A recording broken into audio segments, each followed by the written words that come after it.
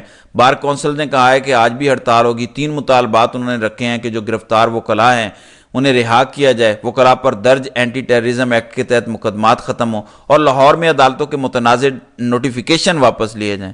ناظرین اکرام، اس معاملے کی آڑ میں ہو کچھ اور رہا ہے۔ ٹارگٹ لاہور ہائی کورٹ کے چیف جسٹس ہیں، وہ جتنا مان لیں گے آپ دیکھیں گے کہ یہ معاملات سیدھے نہیں ہوں گے، کیونکہ لاہور ہائی کورٹ کے چیف جسٹس ایک چیلنج بن چکے ہیں، جو انسداد دہشت گردی کی عدالت کے لیے انہوں نے ججز نوٹیفائی کیے اور جو ٹریبیونل کے ججز بھیجے۔ تو اب دیکھتے ہیں کہ ملٹری اسٹیبلشمنٹ کامیاب ہوتی ہے یہ سب کروانے میں یا نہیں۔ وکلاء اور یہ ساری بارز اگر پورے ملک میں کھڑا ہونا چاہتے ہیں تو ان کو قاضی کے خلاف کھڑا ہونا چاہیے، کیونکہ اگر پاکستان میں عدلیہ اور وکلاء کے خلاف کوئی بندہ سازشیں کر رہا ہے تو وہ قاضی فائز عیسیٰ ہیں۔